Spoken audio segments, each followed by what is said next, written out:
fin de week-end.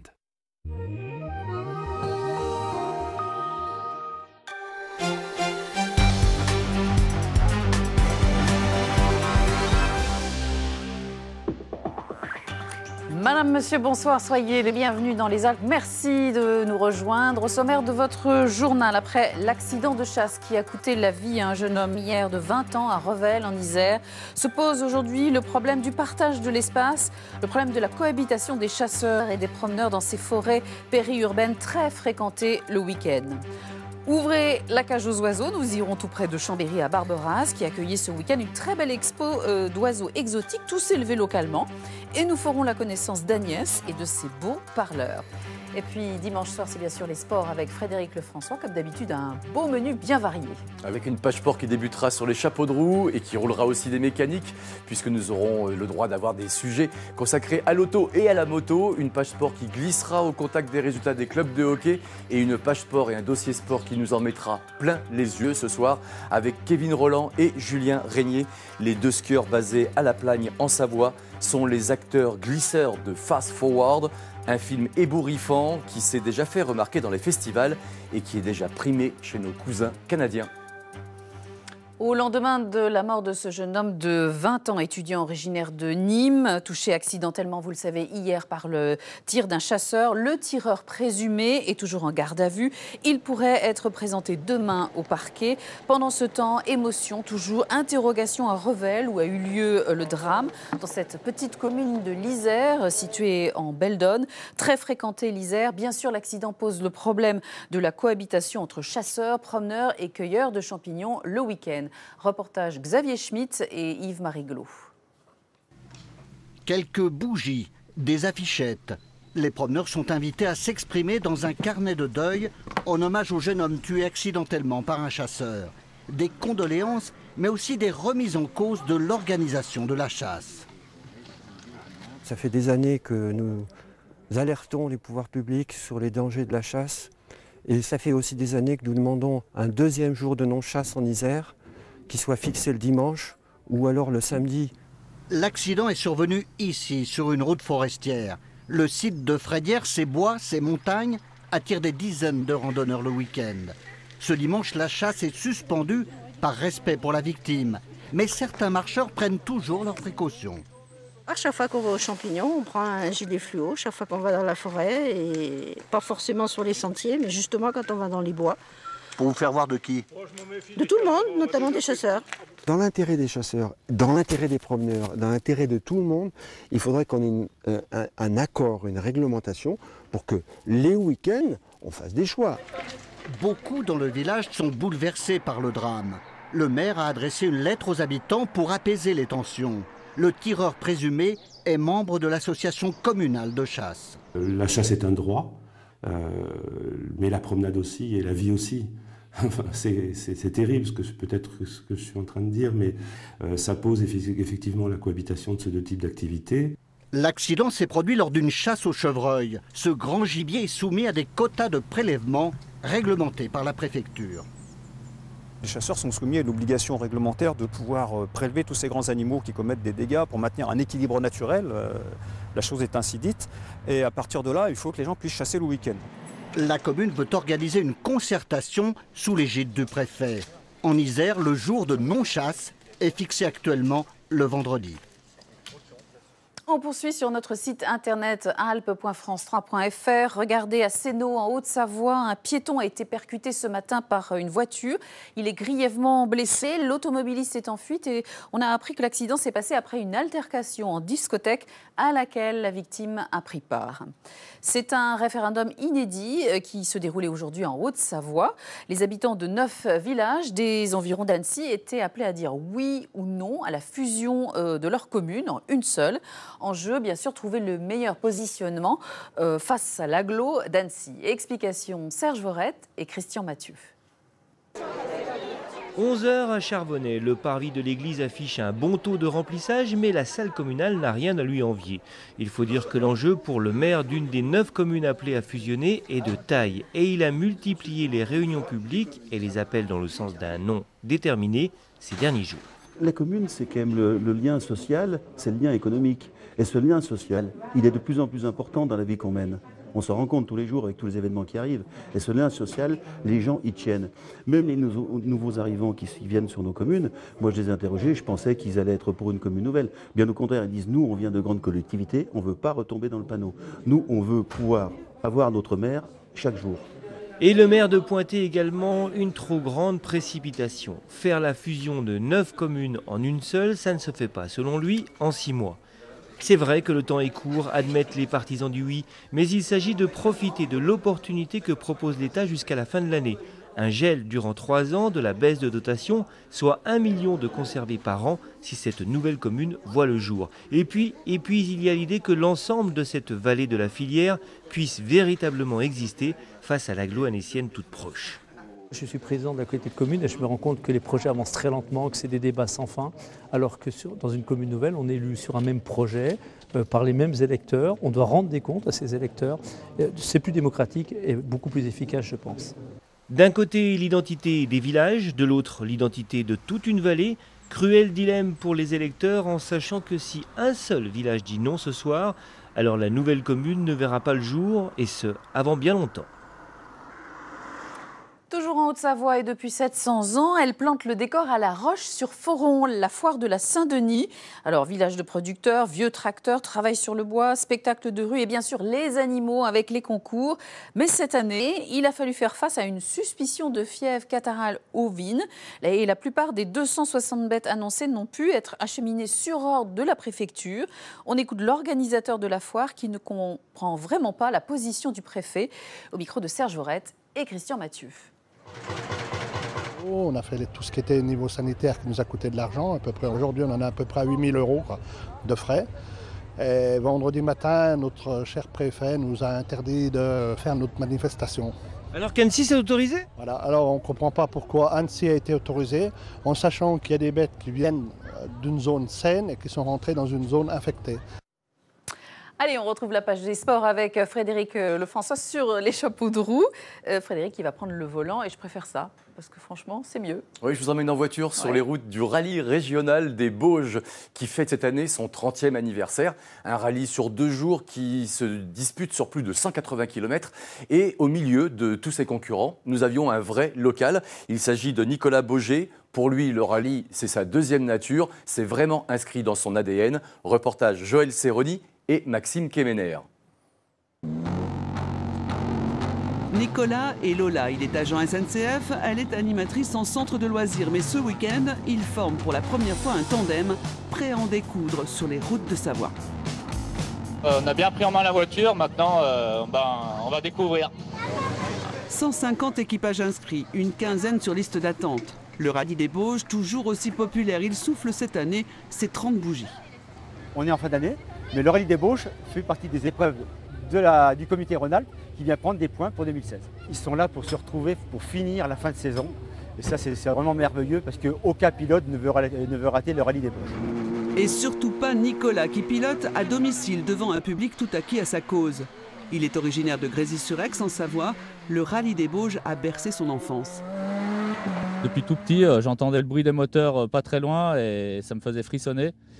Et donc j'ai chopé le virus et voilà.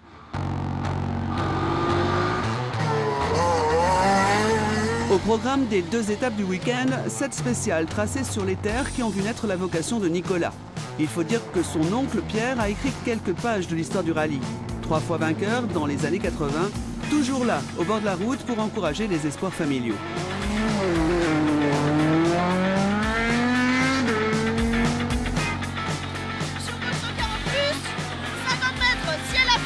Chez nous, c'est notre coin, on est connu, beaucoup de gens nous connaissent. Et c'est pour ça aussi qu'on la prend à cœur en particulier. Une histoire de virus familial, une passion partagée et des résultats à la hauteur des ambitions. Ouais, parce que j'ai assuré tout le serré, j'ai assuré. Dans la famille Bauger, la relève est assurée. Nicolas et Lola finissent 4e au général. 80 mètres. Voilà, un petit dérapage contrôlé, oui, c'est vraiment impressionnant. Sur la glace maintenant avec le hockey, les Chamois n'ont pas fait des étincelles ce week-end, Frédéric. Non, c'était la 4e journée de la Ligue Magnus. Nos 3 équipes étaient en déplacement. Les Chamois de Chamonix ont pris la route de l'Alsace, direction Strasbourg. Et tout commence bien pour les Hauts-Savoyards. En blanc, quand Matt Bissonnette ouvre la marque en début de 2e tiers-temps. Ce sera le seul trait de lumière face à l'Étoile Noire, puisque dans la foulée, Strasbourg égalise avant de terminer le travail dans le dernier tiers en inscrivant encore 2 buts.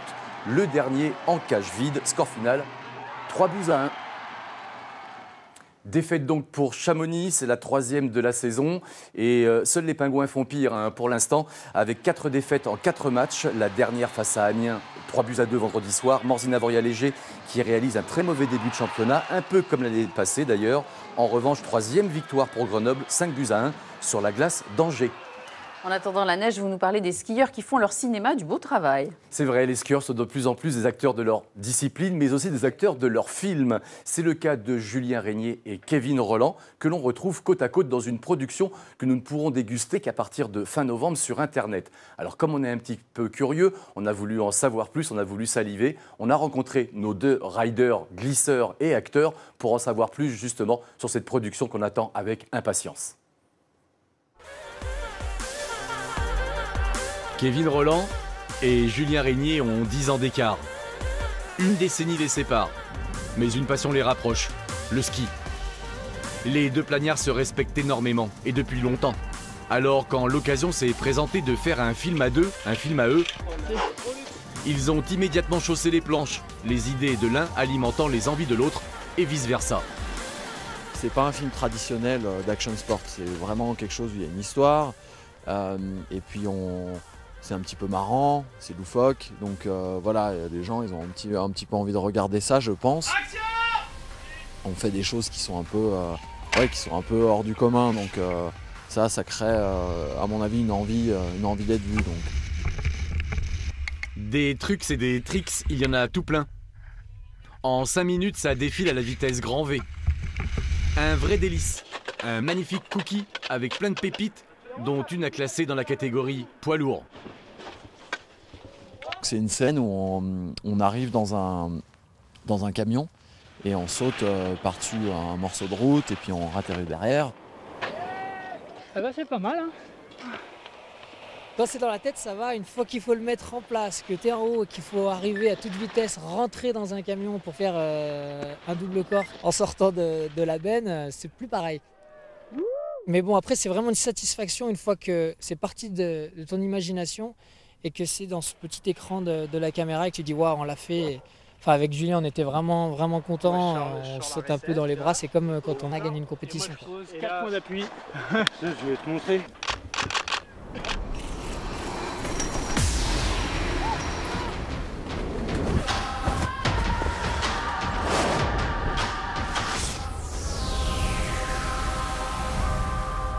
Il faudra attendre le 25 novembre pour voir la suite du film. Alors pour patienter, on a demandé à nos 2 acteurs riders de nous conseiller, de nous dire ce qui les avait dernièrement bluffés dans le petit monde des films de glisse. Pour Julien Régnier, pas de doute, c'est Afterglow. J'ai trouvé que le ride était d'une qualité exceptionnelle et en me mettant à leur place pour devoir rider sans lumière, juste avec un truc qui éclaire à 2 mètres devant soi, j'ai trouvé que la performance athlétique était super belle et en esthétique c'était magnifique. Je pense que Hooligan c'était mon meilleur film cette année. Moi je suis super pote avec Jeff Fool. Là de le voir faire quelque chose de différent, justement d'avoir arrêté la compétition pour passer à l'image et vraiment montrer ce qu'il avait sur le cœur dans ses rues au Québec, j'ai trouvé ça super sympa. Même si ses corps, il l'apporte d'une manière documentaire qui parle aussi à beaucoup de gens.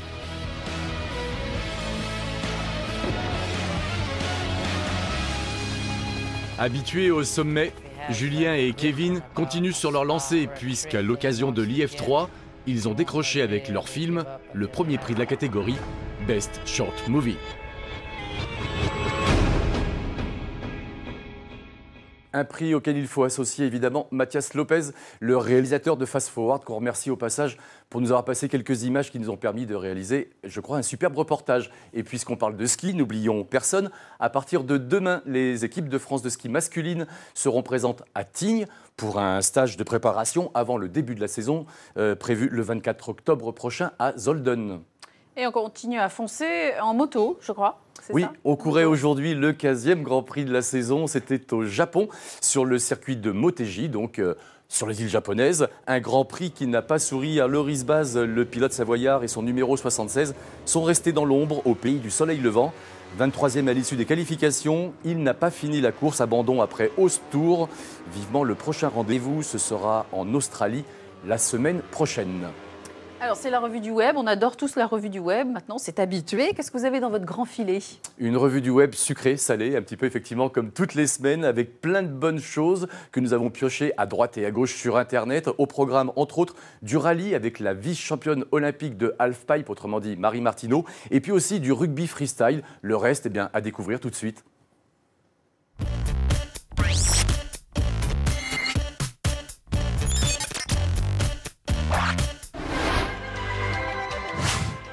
On attaque pied au plancher avec Marie Martineau. Notre skieuse, reine du halfpipe, a posté un sacré bout de vidéo où on la découvre copilote de rallye. Une vraie thérapie pour la Savoyarde, pour qui la voiture n'est pas qu'un bon souvenir. Dans le siège, à droite de Nicolas Ginet, elle a vaincu ses vieux démons, malgré une sortie de route qu'elle raconte à sa façon. Un virage droite, trop à la corde.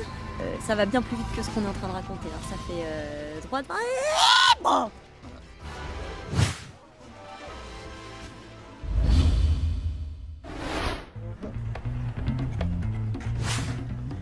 Dans la saga des vidéos qui vous retournent la tête, en voilà une qui peut postuler à la plus haute marche du podium. Il faut dire que Jason Paul et Pasha Petkins, deux as du parcours, se sont donné du mal, mais vraiment beaucoup de mal, pour brouiller les pistes en jouant sur les perspectives. On y croit dur comme fer, mais tout n'est qu'illusion. 2 minutes 20 bien ficelées qui font vraiment leur effet.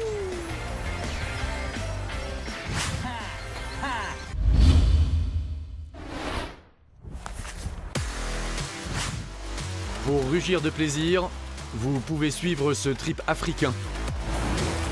Nos 3 top riders se sont rendus en Namibie, où ils ont trouvé un terrain de jeu à leur mesure. Avec une nature qui leur a offert des lignes incroyables et très esthétiques. Cailloux et rochers en quantité, mais aussi un passage inoubliable dans le sable profond. Une dune pas facile à rider, mais après plusieurs essais, ils ont fini par y arriver.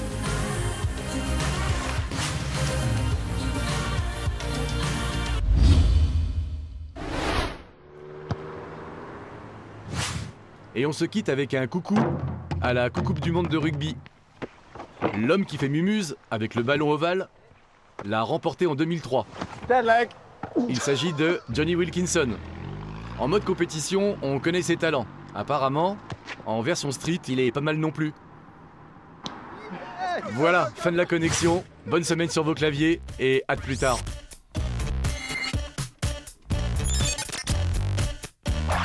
Eh bien, je vous remercie de nous donner des nouvelles de Johnny. C'est très agréable.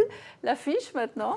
L'affiche, eh bien écoutez, l'affiche, c'est le retour du rugby, j'ai envie de dire enfin, le rugby en version compétition nationale, oui, parce qu'évidemment il y a la Coupe du Monde. Mais il n'empêche qu'on n'a pas marqué un essai dans le top 14, et ce depuis le 13 septembre dernier. On est sevré, donc on espère que vendredi soir, à l'occasion du match entre Grenoble et Montpellier à 19h45 au Stade des Alpes, on espère qu'il y aura plein d'essais. Ce match-là, l'air de rien, c'est quand même le 7e qui accueille le 2e du top 14. Et puis donnez-nous des nouvelles des Chambériens en handball. Où en sont-ils? Alors où en sont-ils en handball? Côté Coupe d'Europe, ça marche très très fort. Il reste quelques minutes à jouer. On a eu du mal à croire au score au départ, 31-11. Chambéry mène 31-11. Ce n'est pas l'attention des joueurs, hein, c'est vraiment le score de handball. Autrement dit, Chambéry en Coupe d'Europe qui affronte donc l'Ovec, club slovaque, affronte sans doute un club plutôt faiblard, on peut dire ça comme ça. Non, vous êtes un peu chauvin, en tout cas. Merci beaucoup Frédéric. Dimanche prochain, fidèle au poste. Si tout se passe bien. Direction maintenant Barberaz, c'est tout près de Chambéry en Savoie, où se tenait tout ce week-end une exposition d'oiseaux exotiques. Regardez, 500 oiseaux, 60 volières, alors des haras bleus, des perruches omnicolores, des calopsides, des ménades, des loriquets, tous élevés, s'il vous plaît, en Savoie par des amateurs bien sûr passionnés. Et parmi eux, Agnès, qui bichonne ses volatiles au plumage aussi beau que leur ramage. Reportage Sophie Pellerin et Jordan Guéant. Salut les kikis! À 10 ans, Agnès a élevé une poule en cachette dans sa chambre. Pas étonnant que 45 ans plus tard, cette ancienne secrétaire de mairie ne compte plus les volières, du jardin au salon, avec une prédilection pour les beaux parleurs. Ce petit standardiste, un Laurie Swenson prénommé Woody, aurait gardé son caractère sauvage si sa mère ne l'avait pas rejeté à la naissance. Agnès l'a donc nourri de jour comme de nuit, puis vers 8 mois, le miracle s'est produit. Vous vous rappelez la première fois qu'il a prononcé son premier mot? Ah ben oui, ça fait drôle parce que vous allez le voir et il vous dit Woody. Donc à ce moment-là, on se dit ah, bah il parle. Parmi les oiseaux apprivoisés tout petits par Agnès, voici Ruby, une femelle éclectus, bavarde surtout loin des caméras et véritable attraction de l'exposition savoyarde. Ça fait bizarre, c'est comme si elle parlait aux oiseaux, alors que les oiseaux normalement ils ne comprennent pas la langue des humains. On voit qu'ils sont bien dans leur, comme on dit, dans les baskets, hein. Ça se passe bien et je pense que c'est des oiseaux heureux. Passionnée, l'éleveuse ne donne pas la parole à ses protégés pour mieux les vendre. Elle ne se sépare que d'un ou deux oiseaux par an et juste pour qu'ils ne soient pas trop nombreux dans ses volières. On vous sent heureuse? Ah ben ça épanouit, puis c'est un passe-temps, on passe du temps, on ne se rend pas compte, hein. C'est un temps qu'on donne, voilà, c'est du temps. Du temps et puis... Ouais, des cacahuètes. Qui c'est qui veut des cacahuètes? Voilà. Autre chose, Ruby? On se tait? Alors d'accord, silence. Tu t'en vas? Voilà. Avant de se quitter, ces deux rappels. L'accident mortel de chasse à Revel. La garde à vue du tireur présumé est prolongée. Il sera présenté demain au parquet de Grenoble. Et puis un référendum se déroulait aujourd'hui en Haute-Savoie. Les habitants de 9 villages des environs d'Annecy étaient appelés à dire oui ou non à la fusion de leur commune en une seule. Alors le dépouillement n'est pas terminé, mais en raison d'une trop faible participation dans 2 des communes, on sait déjà que la fusion de ces 9 communes n'aura pas lieu. L'info continue bien sûr sur notre site internet. À suivre la suite et la fin de votre 19-20. Demain, vous aurez le plaisir de retrouver Daniel Despins dès midi et Pauline Allo à 19h. Excellente soirée à vous tous, très bonne semaine et à bientôt.